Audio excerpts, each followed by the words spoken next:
Hello students, एक बार फिर आपका स्वागत है आपके अपने YouTube channel smart study classes में। प्यारे बच्चों, इससे लास्ट वीडियो लेक्चर में हमने आपको क्लास 12th का चैप्टर नंबर 6 अवकलज के अनुप्रयोग की एक्सरसाइज 6.1 को पूर्ण रूप से समाप्त करा दिया था। बच्चों, आज जो एक्सरसाइज चलने वाली है वो आपकी एक्सरसाइज 6.2 चलने वाली है, और जो आज इस वीडियो लेक्चर के अंदर हम बात करेंगे वो एक्सरसाइज 6.2 के बेसिक के बारे में आज हम बच्चों बात करने वाले हैं। ठीक है, यहाँ से एक क्वेश्चन बोर्ड एग्जाम में बनता है, तो ये एक्सरसाइज जो है एक क्वेश्चन बनता है पक्का, तो इम्पोर्टेंट भी है बच्चों। तो बेसिक को ध्यान से समझिएगा, अगर बेसिक आपका अच्छे से क्लियर हो जाएगा तो फिर क्वेश्चन भी आपको अच्छे से क्लियर हो जाएंगे। ठीक है, तो इस एक्सरसाइज के बारे में जो आज बात करेंगे वो करेंगे हम फंक्शन वर्धमान या ह्रासमान होगा कब होगा, यानी वर्धमान फलन व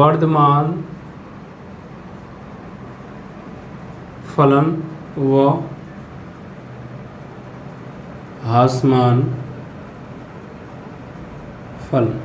ठीक, इंक्रीजिंग फंक्शन और डिक्रीजिंग फंक्शन, इसके बारे में आज हम बात करने वाले हैं कि क्या होता है वर्धमान फलन और क्या होता है ह्रासमान फलन। ठीक है, तो बच्चों इसको समझने से पहले सपोज हमारे पास कोई फंक्शन है, देखिए माना हमारे पास कोई फंक्शन है f(x), ठीक है, y is equal to f(x) कोई फंक्शन है और इसके डोमेन है x बिलोंग्स टू कोई रियल नंबर है। ठीक है, तो अब बच्चों हमारे पास कोई फंक्शन सपोज है y बराबर f(x), और जब इस फंक्शन का अगर हम ग्राफ ड्रॉ करें तो ग्राफ ड्रॉ करके करेंगे तो कुछ इस टाइप के केसेस बनेंगे। जैसे सपोज मान लीजिए ये यहाँ से अगर हम ग्राफ ड्रॉ करेंगे तो कुछ एक का ग्राफ इस तरीके से होता है, ऐसे। ठीक है, कुछ एक का ग्राफ ऐसा भी निकल के आएगा,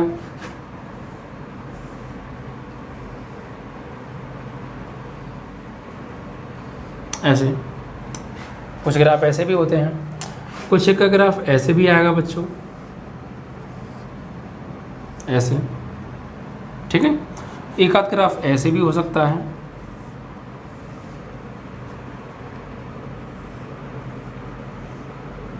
ऐसे। ऐसे भी हो सकता है बच्चों,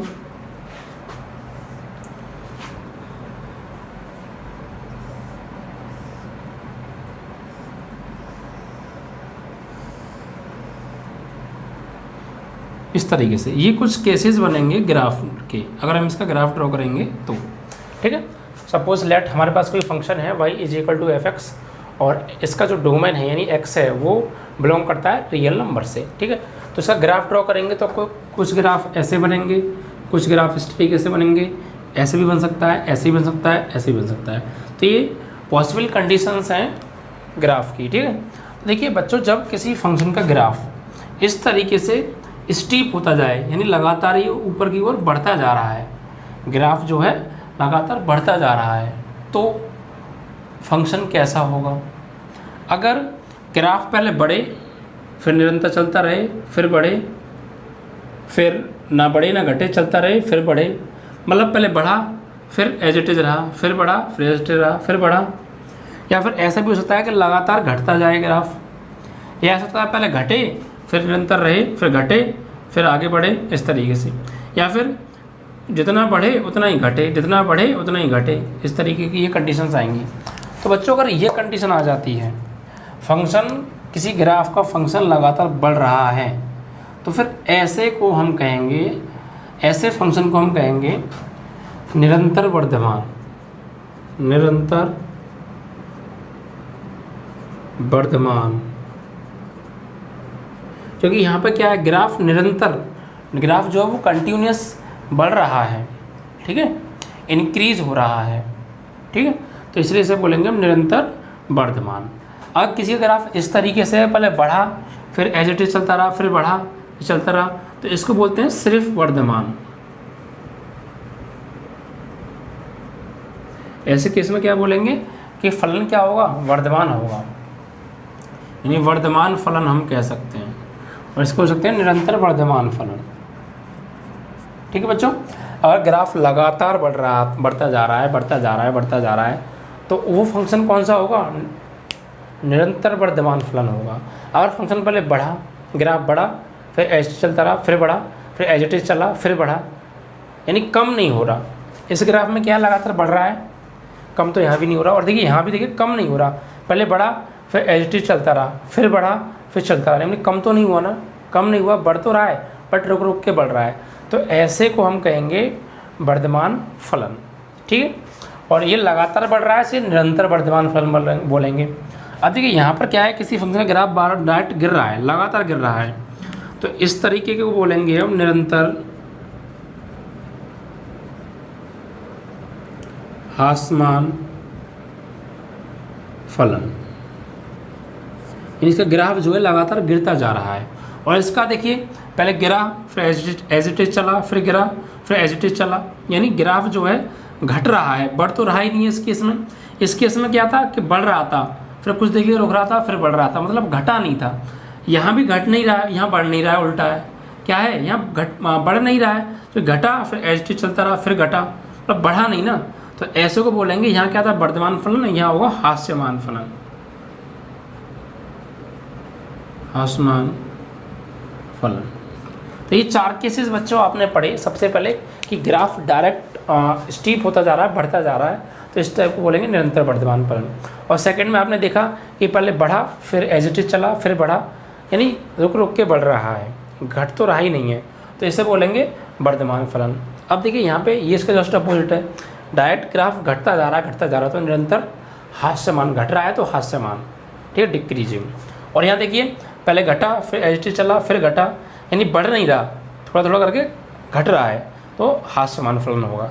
और यहाँ अगर आप बात करें 5वें ग्राफ में, तो आप यहाँ पर क्या देख रहे हैं, देखिए इस पॉइंट से लेके इस पॉइंट तक तो ग्राफ घटा, नीचे की ओर है ना इसलिए घट गया, और इस पॉइंट से इस पॉइंट तक बढ़ा।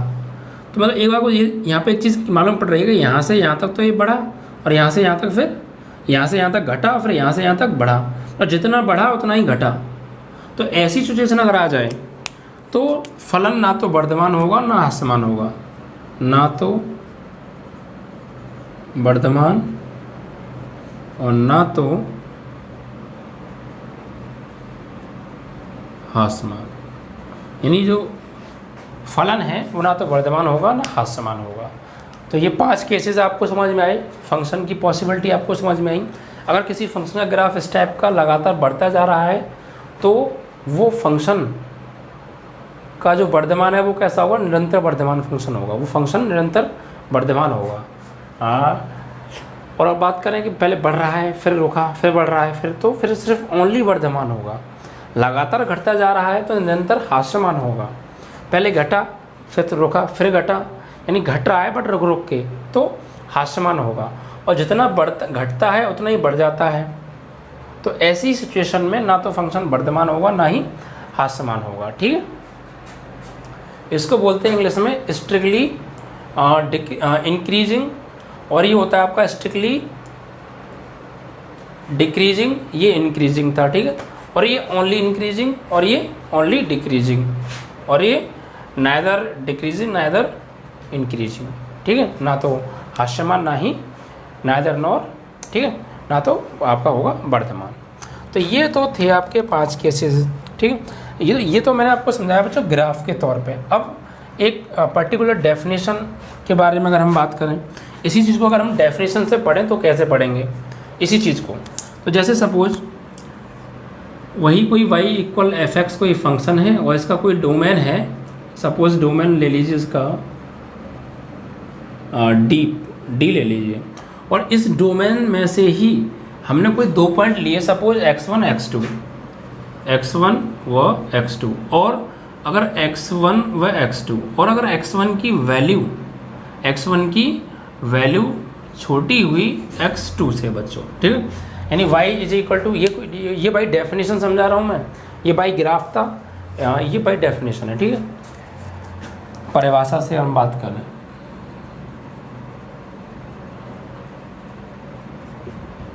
ठीक है। तो यहाँ पर क्या हुआ, कोई भाई मान let y is equal to f x कोई फंक्शन है और इसका कोई डोमेन है d, ठीक है।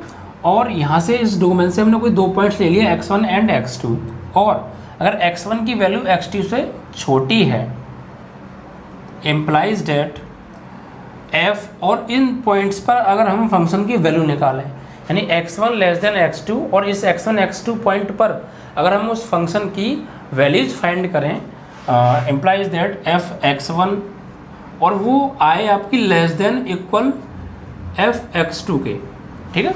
इन पॉइंट्स पर अगर हम फंक्शन की वैल्यूज फाइंड करें तो F x1 less than equal F x2 आएगा, या तो छोटा आएगा या कभी बड़ा भी आ सकता है। अगर ऐसी सिचुएशन बनेगी तो फंक्शन जो होगा आपका,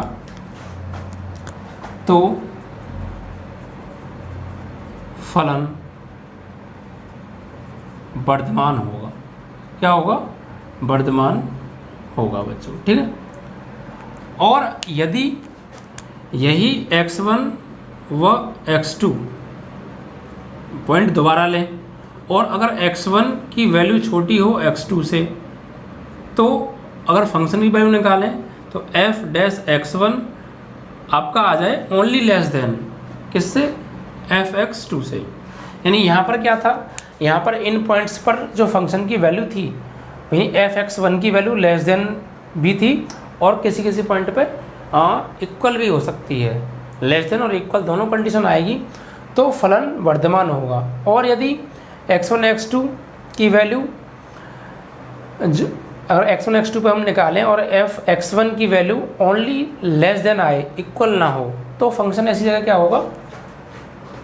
निरंतर वर्धमान होगा। तो फलन निरंतर वर्धमान होगा।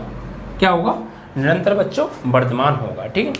और अगर हम बात करें तो ये चीज़ समझ में आ गई, ये ओनली वर्धमान के लिए है, डेफिनेशन से ये निरंतर वर्धमान के लिए है। और यदि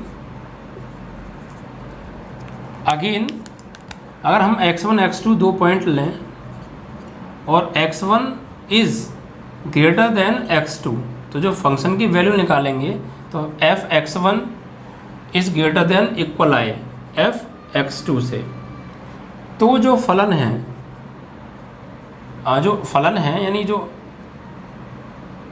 x की जो वैल्यू है for all x belongs to आपका कोई भी डोमेन है, यानी यहाँ पर भी ये चीज़ लिख लीजिएगा इस वाले के लिए, यानी जो हमारी यहाँ से जो x की वैल्यू है ना वो इन्हीं डोमेन के किसी मान से होगी, यानी डोमेन से संबंधित होगी, ठीक है। यहाँ पर आप लिखते हैं इस तरीके से कि x for all x belongs to domain, और यहाँ भी for all x belongs to domain.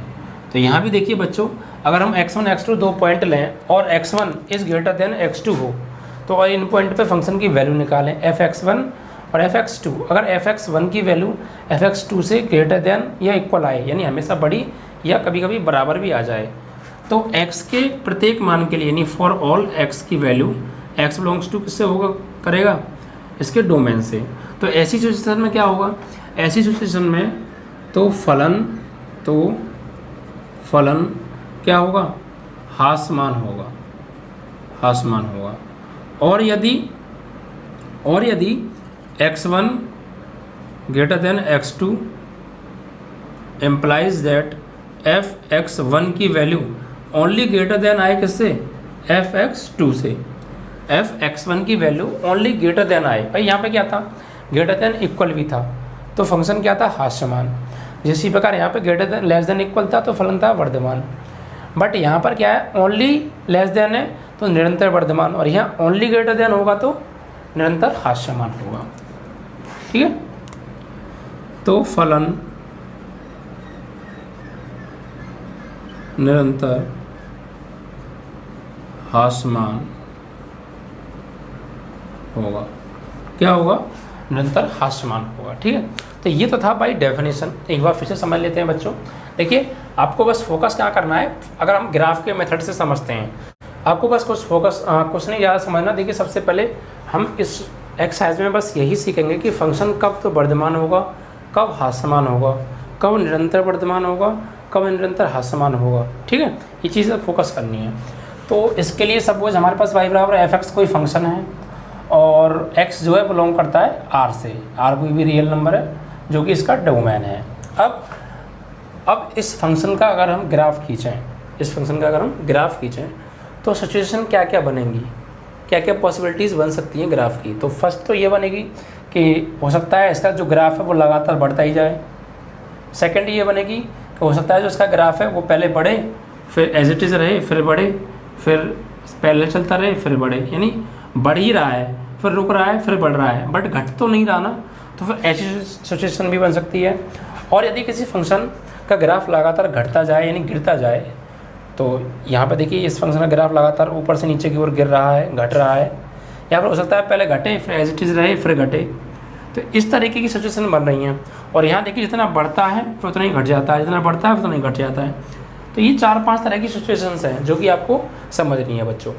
अगर ऐसी सिचुएशन रहती है आपकी कि फंक्शन लगातार बढ़ रहा है, तो ऐसी स्थिति में जो फलन होगा वो आपका निरंतर वर्धमान होगा, क्योंकि यहाँ पे फंक्शन का जो ग्राफ है वो निरंतर बढ़ता जा रहा है।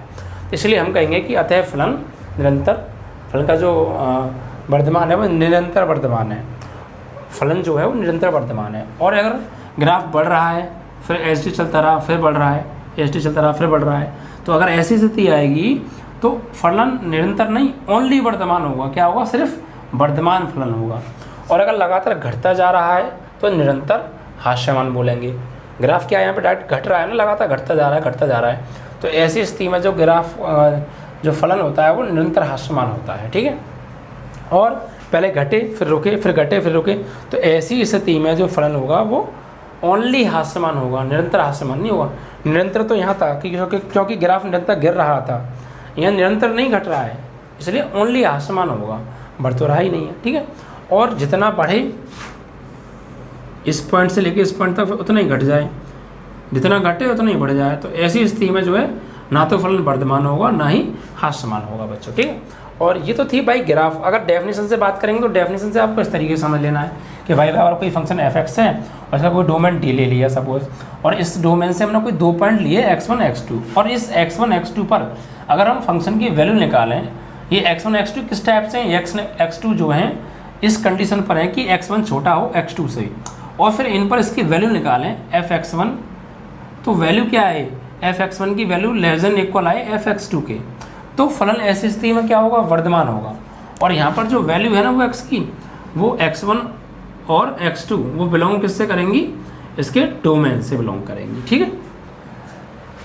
ओके। यानी अगर जो पॉइंट हमने डोमेन से लिए हैं उसमें अगर पहला पॉइंट दूसरे पॉइंट से छोटा हो, और पहले छोटे पॉइंट पर f की वैल्यू, फंक्शन की वैल्यू, और बड़े पॉइंट पर फंक्शन की वैल्यू, तो छोटे पॉइंट पर फंक्शन की वैल्यू बड़े पॉइंट पर फंक्शन की वैल्यू से जो है आपकी छोटी आए या कभी कभी बराबर आ जाए, तो ऐसी स्थिति में फलन क्या होता है? आपका फलन वर्धमान होता है। और सिर्फ यहाँ पे बड़ी है और यहाँ सिर्फ छोटी ही आए, बड़ी का कोई बराबर ना हो, सिर्फ छोटा ही हो, सिचुएशन सब यही हो, बट यहाँ बराबर ना हट के ओनली छोटी वैल्यू आए, तो फिर ऐसी स्थिति में जो है फलन जो है निरंतर वर्धमान होता है। और जो x1 x2 हैं वो बिलोंग करते हैं आपके डोमेन से। ठीक है। और अगर x1 x2 में x1 छोटा x2 बड़ा और f(x1) की वैल्यू बड़ी हो या बराबर हो f(x2) से, तो ऐसी स्थिति में फलन क्या होता है? हास्यमान होता है। ठीक है। और यहाँ भी जो है आपका जो x1 x2 हैं वो बिलोंग करेंगे डोमेन से। और अगर ग्रेटर देन इक्वल की जगह ओनली ग्रेटर देन आए, सिर्फ बड़ी वैल्यू आए f(x1) की, तो फलन का जो ग्राफ है वो क्या होगा? यानी फलन निरंतर हास्यमान होगा। अगर इसी पॉइंट को देखिए यहाँ पे बात करें, सपोज यहाँ पे हमने कोई पॉइंट ले लिया आपका ये x1, तो इस पर ये पॉइंट लेकर लिया यहाँ पे, और यहाँ आपने कोई पॉइंट ले लिया ये x2। ठीक है। और यहाँ पर x1 की जो वैल्यू है वो लेस देन है किससे? x2 से, सिर्फ लेस देन है। तो ऐसी स्थिति में देखिए यहाँ पे सिर्फ लेस देन है, तो क्या हो रहा है? निरंतर वर्धमान होगा। तो वही चीज़ तो हो रही है, फलन क्या हो रहा है? निरंतर वर्धमान हो रहा है, निरंतर बढ़ता जा रहा है ना। कब? जब ये वैल्यू इस वैल्यू से छोटी हो। ठीक है। और इस वैल्यू पर फंक्शन की वैल्यू निकालें तो वो छोटी आए, सिर्फ छोटी आए, तो बढ़ता रहेगा। ठीक है। यहाँ पर देखिए कभी कभी क्या है, यहाँ पे सपोज x1 है और यहाँ आपने x2 ले लिया। ठीक है। या कभी कभी बराबर भी आ सकता है, x3 ले लो। तो यहाँ पे क्या हो रहा है? कभी बढ़ रहा है, यानी बड़ा भी हो सकता है और बराबर भी हो सकता है। यहाँ पे देखिए बराबर है, यहाँ भी तो नहीं है, यहाँ भी तो नहीं है, ऊपर जाएंगे तो बढ़ेगा। तो बराबर भी हो सकता है और छोटा भी हो सकता है। तो बराबर भी हो और छोटा भी हो, तो ऐसी स्थिति में फलन ओनली वर्धमान होगा। और देखिए यहाँ पे वर्धमान ही है, ठीक है। और बात करें ऐसे में हास्यमान में, तो फलन यहाँ पर सपोज देखिए पहले ये आपका क्या है, यहाँ पे आपने x1 ले लिया और यहाँ x2 ले लिया, ठीक है।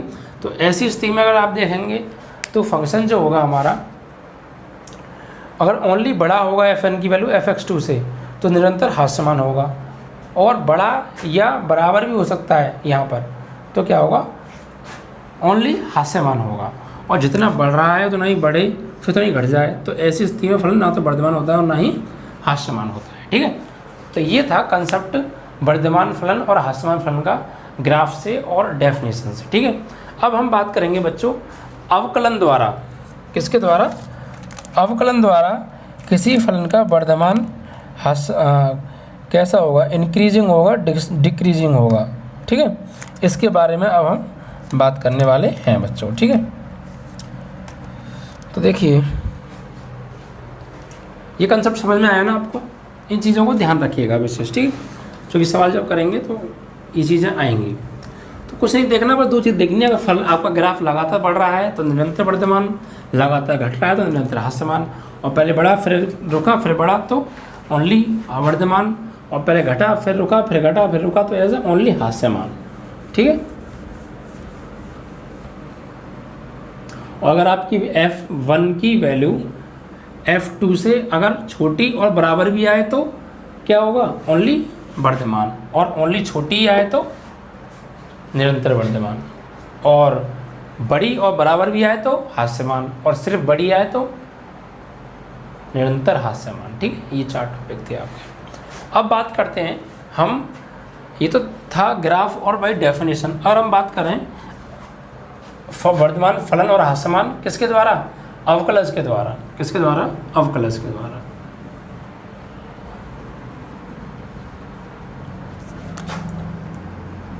यानी फलन को वर्धमान या हास्यमान जांचना, फलन की कर दो यहाँ पे, फलन की वर्धमान या हास्यमान की जांच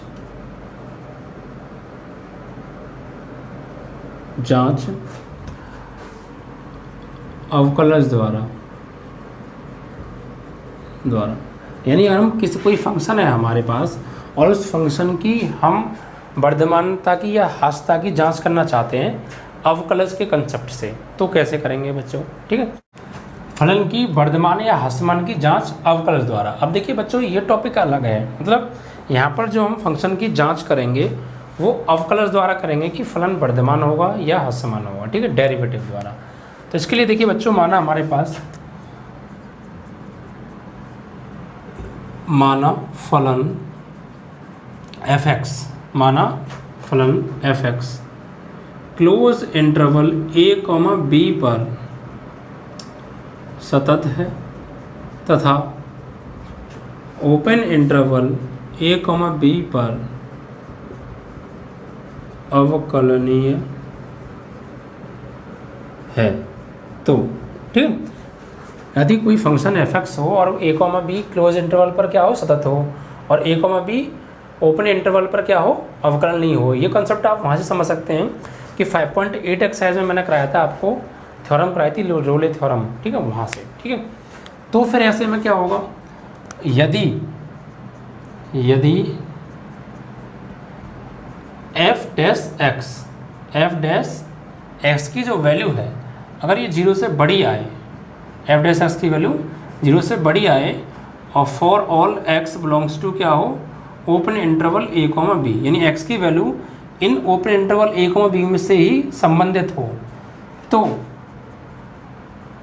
फलन f(x) वर्धमान होगा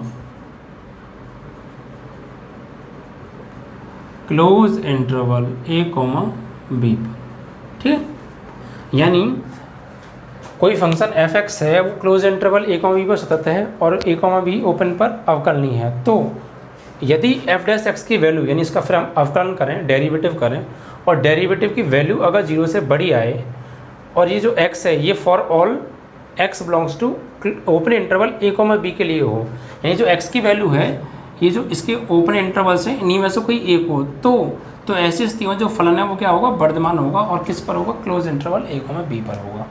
और यदि दूसरा पॉइंट, यदि एफ डैश एक्स यानी डेरिवेटिव की वैल्यू लेस देन 0 हो और x की वैल्यू फॉर बिलोंग करे a कॉमा b से फॉर ऑल, तो जो फलन है आपका एफ एक्स क्या होगा, हास्यमान होगा, close interval a comma b पर। ठीक है। और एक थर्ड पॉइंट और आपका बनता है, यदि एफ डैश एक्स की वैल्यू 0 के बराबर आ जाए for all x belongs to open interval a comma b, तो फलन x बराबर 0 पर, तो फलन होगा आपका कांस्टेंट, तो फलन नियत होगा।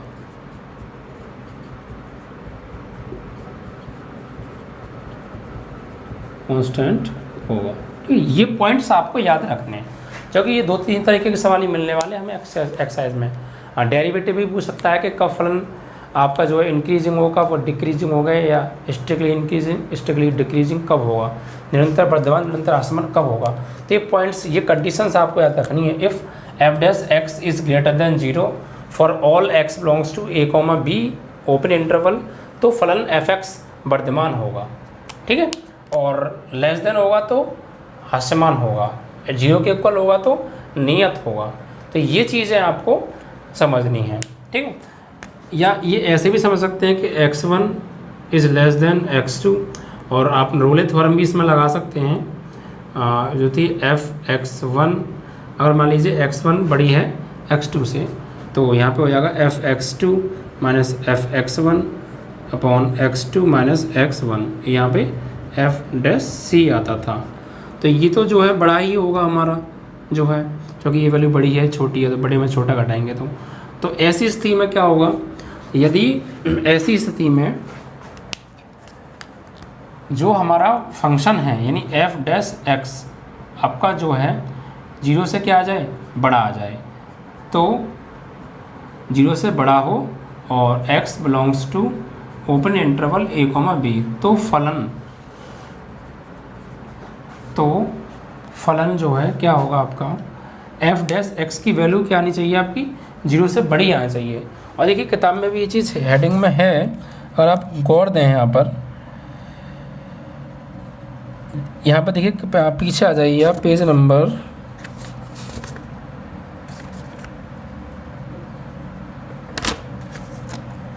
वर्धमान फलन हास्यमान फलन में, अगर यहाँ पे हम देखें एक थ्योरम देखिए आपकी 1 पेज नंबर 217 पर, तो यहाँ भी आप देख सकते हैं कि जो फलन है एफ एक्स की वैल्यू अगर 0 से बड़ी है open interval a comma b पर, ठीक है, तो फलन क्या होगा, एफ एक्स इज वर्धमान होगा, नियत लगातार वर्धमान होगा। ठीक है। और अगर छोटी हो जाएगी तो हास्यमान होगा। ठीक है। यानी एफ डैश एक्स की वैल्यू अगर 0 से बड़ी है open interval a comma b पर, तो फलन F x open interval a comma b पर क्या होगा, निरंतर वर्धमान होगा।